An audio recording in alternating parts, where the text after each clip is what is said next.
is education. Education is a social resource. It's part of our ecology, especially here in the United States. Education is almost like a key. It's a rite of passage. We use it to do what? You guys all said it. I'm here in college because I hope, not because, you know, I'm hoping that I'm not here because my mom or my father wants me to be here, right? But I'm using education for what? What do you guys use it? What do you want this to do for you? You've made an investment, or someone has. So what do you want to do? Yes. Okay, your future. It's kind of catapulting you to your future. Anyone else in terms of education? As we think about like higher education, yes. Empower myself. So empowerment, going back to what he said. Okay. Anyone else? Education, yes. I just like to learn in general. Okay, you just, yeah. So you like to invest in yourself and your knowledge. And of course, we know that economic resources, economics, so the ways in which money is cycled, and the ways in which money provides value and benefit, okay? So we're going to do this class exercise that is about resources. And at the top of your piece of paper, or at the top of a paper, I want you to write 100. When you think about 100, what does that symbolize? Huh? Percentage. Okay, so what does 100% mean? It means everyone. It means what? Perfection. I love that. What else? Whole. Very good. Whole. To be whole.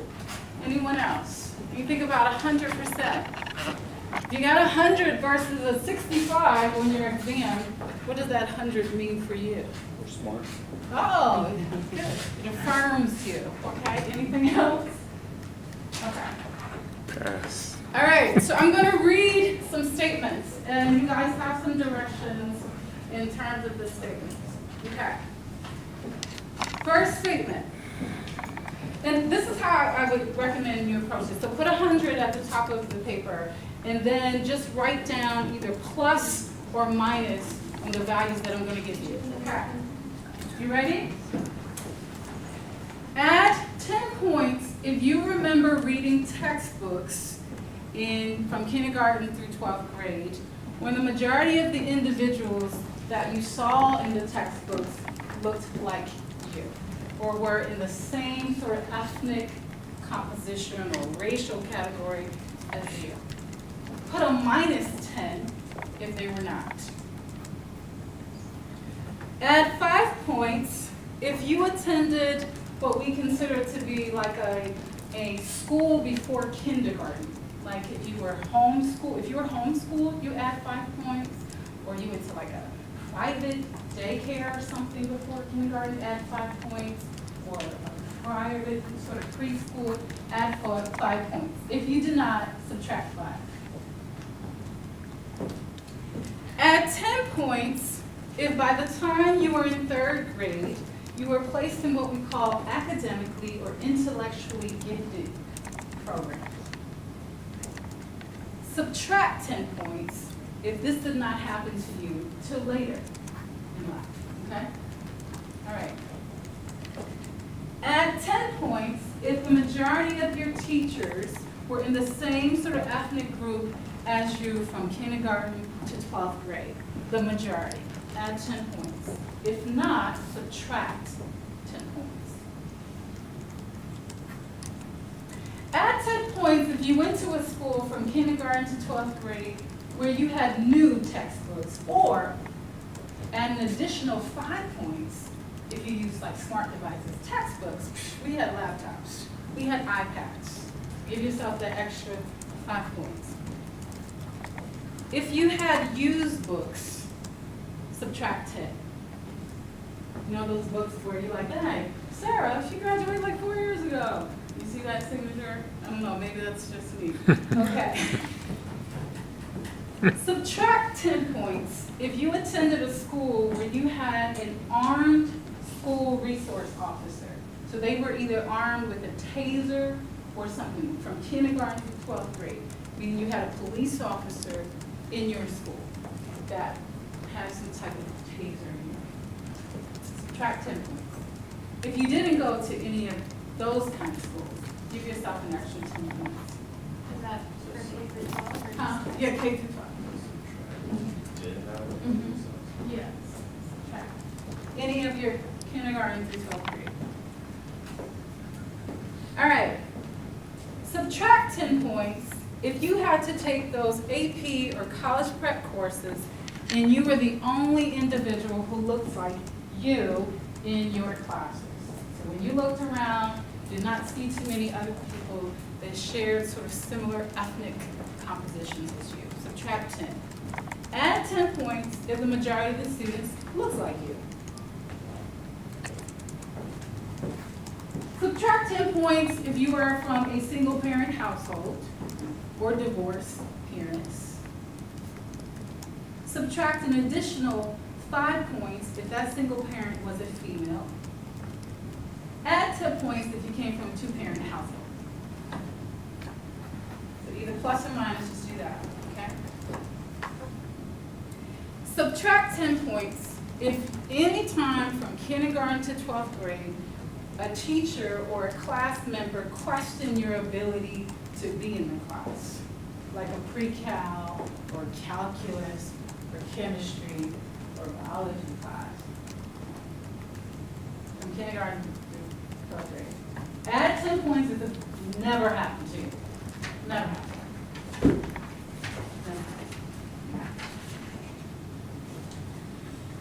Subtract 10 points if you only get one special month for you dedicated to the study of your history. Subtract 10 points during the school year. Add 10 points if you don't need a special month because people who look like you are pretty much in all your textbooks and you learn about them every single month. Add 10 points. Subtract 10 points if you ever felt like you did not belong or isolated because of the color of your skin or the class, your social class that you came from in school. Add 10 points if this never happened to you. Subtract 10 points if you currently receive the Pell Grant to attend North Carolina State University. If you do not receive the Pell Grant, give yourself an extra 10 points. Subtract 10 points if you ever experienced discrimination or someone was prejudiced against you from kindergarten through 12th grade. If you've never experienced that, give yourself an extra 10 points.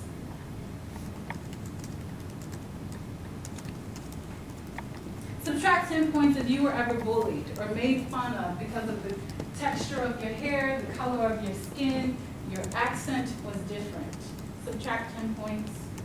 If it never happened to you, add 10 points.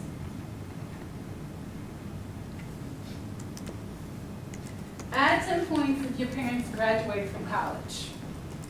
Give yourself another 5 points if they have a degree beyond a bachelor's degree. If they both do. Give yourself an extra 5 points if they do. If you have two parents. Subtract 10 points if neither one of your parents graduated from college. And last but not least, add 10 points if you attended a school that offered you more than 4 AP classes, college prep, or early college, what's the new thing now?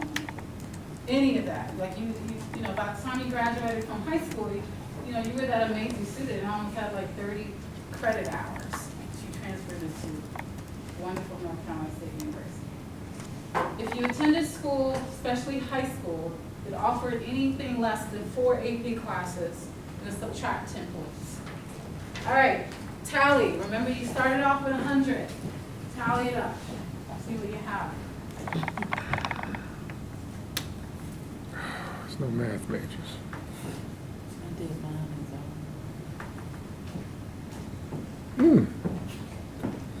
What? Oh, gosh. You got 95?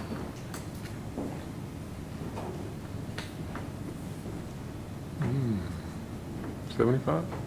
Nice. That ain't right. Really? Yes. Yes, it is. Wow.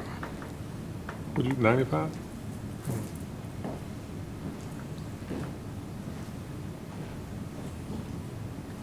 I need to do mine. I didn't do mine. It's been so long, I don't remember. So if I were to ask you to look at your value and you were able to cash in on your value, how many of you have over 150? How many of you have over 200? Two? So if you were to cash in, if you walked into my store, and I said that you were to cash in what, what you have, how many resources do you think you would be able to acquire in that transaction?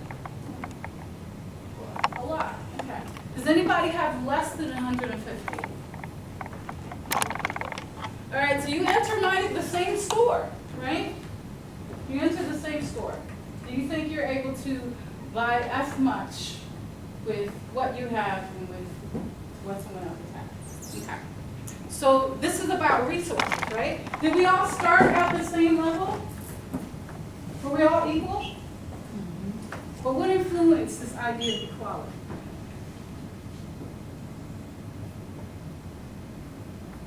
You guys all started with 100, right? Why weren't we all able to maintain equality in here?